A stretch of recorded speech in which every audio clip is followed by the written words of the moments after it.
Dear brothers and sisters in the Lord, ప్రభునందు ప్రియమైన సహోదరి సహోదరులారా, today's verse for our meditation is taken from the book of Isaiah chapter 54 verse 17. నేటి దినం మన ధ్యానం కొరకు యెషయా గ్రంథం 54వ అధ్యాయం 17వ వచనం నుండి తీసుకొనబడింది. No weapon that is formed against thee shall prosper. నీకు విరోధముగా రూపింపబడిన ఏ ఆయుధమును వర్ధిల్లదు. In chapter 54 of Isaiah, యెషయా గ్రంథం 54వ అధ్యాయంలో God speaks of how he is just going to enlarge the nation and the people of Israel as he receives them again. ఏ విధంగా ఇశ్రాయేలీయుల ప్రజలు వారు మరలా విస్తరించబోతున్నారో, ఒక దేశంగా వారు పెరుగుతారో ఈ విషయాలు చెప్తున్నాడు ఆయన వచ్చినప్పుడు. And he want to put all his blessings upon them once more. మరొకసారి వారి మీద అన్ని ఆశీర్వాదాలు కుమ్మరించాలనుకుంటున్నారు. Even though the opponents may arise, ప్రత్యర్థులు విస్తరిస్తున్న వారి మీదకి లేచిన they would be ineffective against God's invincible people. దేవుని యొక్క ప్రజల ముందు వారు అంతగా మరి ప్రభావం లేకుండా ఉంటారు. The historical setting for the fulfillment of this prophecy will be after Jesus redeeming all his people during his second coming.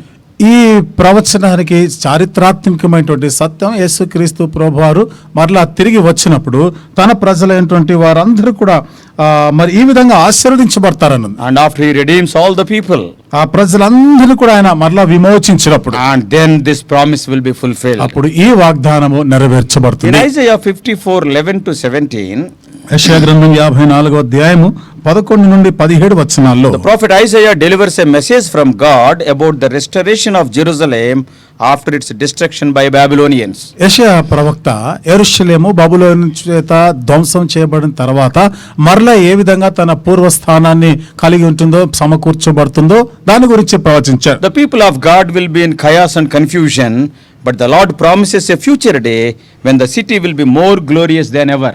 దేవుని యొక్క ప్రజలు గందరగోళమైన పరిస్థితి, కలవరంతో కూడా ఉంటాడు. కానీ దేవుడు ఆ పూర్వం ఉన్నటువంటి దానికన్నా ఇంకా ఎంతో వైభవేతంగా దాన్ని కట్టబోతున్నాడు. God's people will return to their land and live there without fear of further devastation. దేవుని ప్రజలు నిర్భయంగాను మరి ముందుకు ఇంకా నాశనం కాకుండా వారు వచ్చి అక్కడ నివసిస్తారు. The word prosper here means succeed.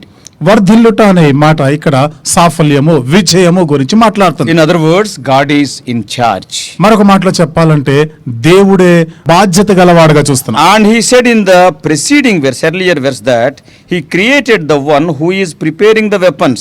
ఆయుధాలను నిర్మించే వాడిని కూడా నేను సృష్టించాను. And he will see to it that whatever weapons are wielded by Israel's enemies would be ineffective against them. కాబట్టి ఆ ఆయుధం ఏదైనా, ఇశ్రాయేలీయుల యొక్క శత్రువులు వారు ఉపయోగించబోయే ఆయుధం ఏదైనా వీరి మీద ఏమాత్రం ప్రభావం చూపదు అంటాడు. This promise we will see its ultimate fulfillment in the millennial kingdom of Christ, as we see in Isaiah chapter 51. ఈ వాగ్దానం యొక్క నెరవేర్పు యెషయా గ్రంథం 51వ అధ్యాయంలో మనం చూసినట్లుగా ఆయన యొక్క 1000 ఏళ్ల పరిపాలనలో అది సంపూర్ణం కాబోతుంది. Even I will go out of way and tell, ఇంకా నేను కొంచెం ప్రక్కకు వెళ్ళి కూడా నేను చెప్తే, even today we are seeing in the newspapers, ఈ రోజు కూడా వార్తాపత్రికల్లో మనం చూస్తా ఉన్నాం, the most sophisticated weapons that are built by Russia, Turkey, Iran and all these things, when they are used against the people of God Israel today, Turkey, Iran వాళ్ళు, Russia వాళ్ళు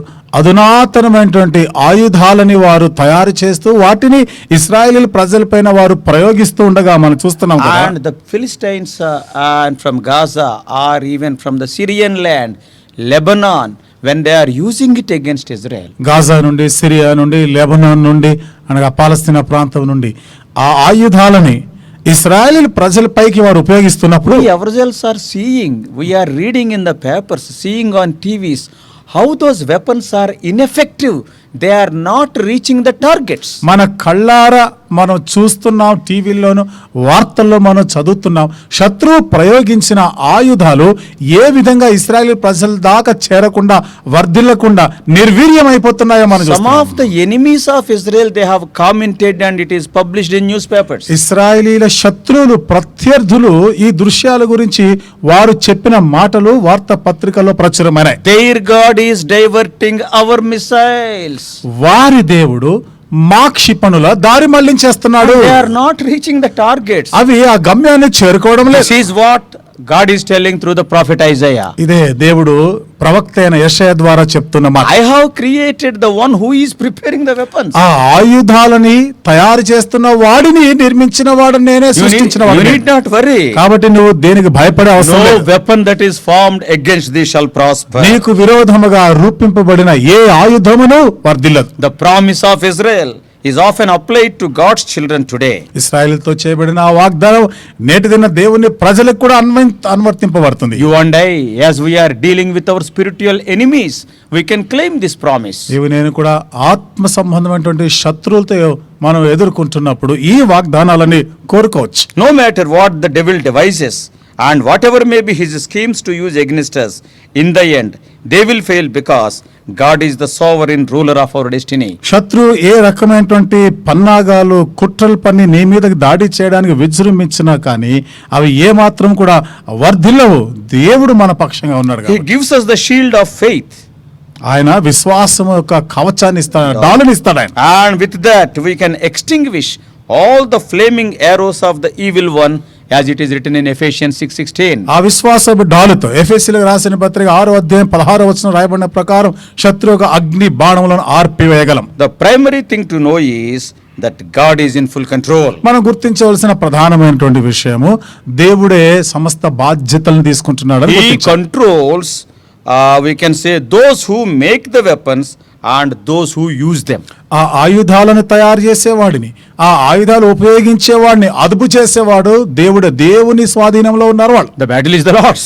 యుద్ధము యెహోవాదే. He has already defeated the final enemy, that is death, and purchased for us the eternal life. కడపటి శత్రువైన మరణాన్ని ఆయన ఇప్పటికే ఓడించాడు, మన కొరకు నిత్య జీవాన్ని ప్రసాదించాడు. So as God's children, కాబట్టి దేవుని ప్రజలంగా we can be పిల్లలంగా confident of the ultimate triumph. అంతిమమైనటువంటి ఆ విజయం కొరకైన నిశ్చయత ధైర్యము కలిగి ఉండవచ్చు. Our confidence rests upon the sure promises of our all-powerful God. మన నిశ్చయత ఖచ్చితమైనటువంటి సర్వశక్తి గల దేవుని వాగ్దానాలపైన ఆధారపడి He reminds us throughout His word తన వాక్యం అంతటిలో కూడా ఆయన జ్ఞాపకం చేస్తా that ఉన్నాడు. He is the almighty, sovereign ruler of the universe. ఆయన సర్వశక్తిమంతుడు, విశ్వమంతటిని ఏలుతున్న సార్వభౌమాధికారి అయినటువంటి దేవుడు. And He is giving this wonderful assurance to us today. ఆయనే ఇది నాన్న ఈ అద్భుతమైనటువంటి నిశ్చయత ధైర్యాన్ని మనకిస్తున్నారు. Our trust is in the God of our salvation. మన నమ్మిక అంతా కూడా మన రక్షణకర్త అయిన దేవుని అందే. And He is assuring that every accusing tongue will be silenced. కాబట్టి నిరారోపణ చేస్తున్న ప్రతి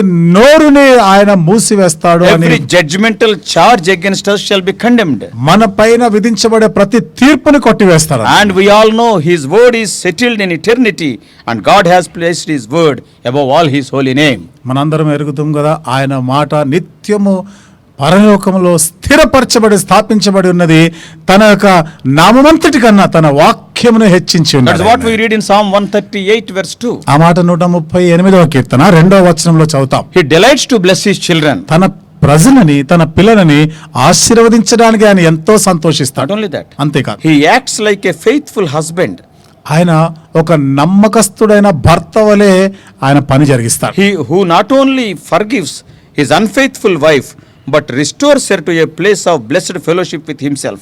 అపనమ్మకస్తురాలైన భార్యను క్షమించడం మాత్రమే కాకుండా మళ్ళా తన పూర్వ స్థానానికి సమకూర్చేటువంటి భర్త లాంటి వాడు ఆయన. He is promising her to give protection from all that would assail her.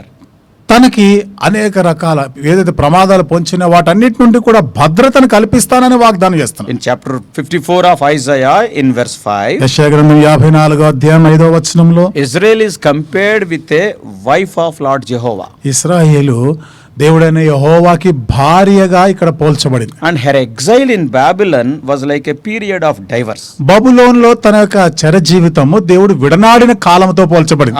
God separated her from him because of her sins. దేవుడు తాను చేసిన ఇశ్రాయేల్ చేసిన పాపమును బట్టి తను వేరు చేశాడు. During this time she did not prosper as a nation. ఈ కాలంలో ఈ ఇశ్రాయేలు ఒక దేశముగా వర్ధిల్లలేదు. She is now to return to God and to her homeland. తాను ఇప్పుడు తన స్వదేశానికి, తన దేవుని యొద్దకు తిరిగి రావాలి. There only she will produce greater increase than in the days before the captivity. అక్కడ మాత్రమే చెరలో చెరలో వెళ్ళక మునుపు ఉన్నటువంటి ఆ జీవితం కన్నా ఇంకా ఎన్నో రెట్లు ఫలభరితంగా ఉంటుంది. When Israel returns to her husband, ఇశ్రాయేలు తన భర్త వద్దకు తిరిగి వచ్చినప్పుడు she will no longer bear the shame of her separation. ఇక తను విడనాడబడినటువంటి ఆ సిగ్గు అవమానం నొందకుండా ఉంటుంది. In love, God will forgive her, ప్రేమను బట్టి దేవుడు తనని క్షమిస్తాడు. and God will take her back to himself. దేవుడు మరలా తన వద్దకు చేర్చుకుంటాడు. The discipline of the God of Israel is only temporary. ఇశ్రాయేలు దేవుని యొక్క శిక్షలు క్రమశిక్షణ అది కొద్ది కాలం తాత్కాలికం. Now he looks forward to a glad reunion and a lasting relationship. ఇప్పుడు చిరకాలము నిలిచి ఉండేటువంటి ఆ బాంధవ్యము ఆ సంతోషానికి మరలా సమకూరుస్తాడు. He promises that he will not send the nation into such a shameful exile again. ఆ దేశాన్ని మరలా ఈ యొక్క సిగ్గు అవమానకరమైనటువంటి ఆ చెర బానిసత్వంలోనికి పంపను అంటున్నాడు. And the new Israel built by God himself will have the beauty of the city built with precious stones. నూతనమైనటువంటి ఇశ్రాయేలుని అనగా దేవుడు తానే ప్రశస్తమైనటువంటి మనులు మాణిక్యాలతో నిర్మించబడబోయేది అంటాడు. God will teach his ways to those who dwell in that city. ఆ పట్టణంలో నివసించే వారికి దేవుడు తన మార్గములను బోధిస్తాడు. So that justice and righteousness become the most noticeable features in their way of life. తద్వారా వారి జీవితంలో నీతి న్యాయములను ప్రధానంగా మనం గుర్తించదగినగా ఉంటాయి. No one shall be able to injure them by words or accusations. ఏ ఒక్కడు కూడా మాటల చేత గాని చేష్టల చేత గాని వారిని హాని చేయజాలడు. And before I close, నేను ముగించే ముందు Isaiah is speaking also and more importantly of the end days. యెషయా మరింతగా అంత్య దినాల గురించి చాలా ప్రాముఖ్యంగా ఆయన ఈ మాట చెప్తా ఉన్నాడు. When God's remnant on the earth just before the dawn of the return of Christ, when they are being attacked by Satan's final thrust, దేవుని యొక్క శేషం అనబడినటువంటి ఈ భూమి మీద ఉన్నది సాతాను ద్వారా దాడికి అంటే అంతిమంగా సాతాను చేత దాడికి చేయబడే సమయంలో just before his second coming, ఆయన యొక్క రెండవ రాకడికి ముందు God will protect his people. దేవుడు తన ప్రజలను కాపాడును. Though the situation looks impossible, పరిస్థితులన్నీ కూడా అసాధ్యంగా అనిపించిన even today when Satan has full authority on earth, ఈ రోజు కూడా సాతానుడు భూమి మీద తన సర్వాధికారం కలిగి ఉన్నప్పటికీ God is our protector even today. ఈ రోజు కూడా దేవుడు మనలను కాపాడేవాడు. The child of God who truly relies upon God will find himself strengthened and protected for all the daily battles. నిజంగా దేవుని పైన ఆనుకొని ఆధారపడి ఉన్నవారు బలపరచబడుతూ పొంచినటువంటి ప్రమాదాలన్నిటి నుండి శత్రు దాడులన్నిటి నుండి కూడా కాపాడబడతారు. Before I close, ముగించే ముందు dear brothers and sisters, ప్రియమైన సహోదరి we have సహోదరులారా, received an inheritance in Christ today in the form of everlasting life. మనము క్రీస్తునందు పొందినటువంటి స్వాస్థ్యము నిత్య జీవం యొక్క రూపంలో మనం పొందినాం. And in future, భవిష్యత్తులో we are going to inherit a place in the new heavens and the new earth forever. నూతన ఆకాశం నూతన భూమిలో సదాకాలము కొరకు ఆ స్వాస్థ్యాన్ని The పొందబోతున్నాం. Lord hath spoken and it will be definitely done. దేవుడు సెలవిచ్చి ఉన్నాడు, నిశ్చయంగా అది కార్యసాధకం అవుతుంది. What a glorious hope. ఎంత మహిమాయుక్తమైన This నిరీక్షణ. fight will be only for few days with Satan. ఈ పోరాటము సాతానుతో జరిగేది కొంతకాలం మట్టుకే. Even during this fight he is telling, no weapon that is formed against thee, it will stand. ఈ పోరాటం జరుగుతున్న ఈ కాలంలో ఇప్పుడు కూడా అంటాడు కదా, నీకు విరోధముగా రూపింపబడిన ఏ ఆయుధమును వర్ధిల్లదు. Satan is a defeated foe. సాతాను ఓడించబడినటువంటి We వాడు are శత్రువు. standing on the victory ground and we are fighting with Satan. మనము విజయ భూమి మీద నిలబడి సాతానుతో పోరాటం చేస్తున్నాం. Never get discouraged. ఎన్నడూ కూడా నిరాశపడొద్దు. May God bless you. దేవుడు నిన్ను దీవించును గాక.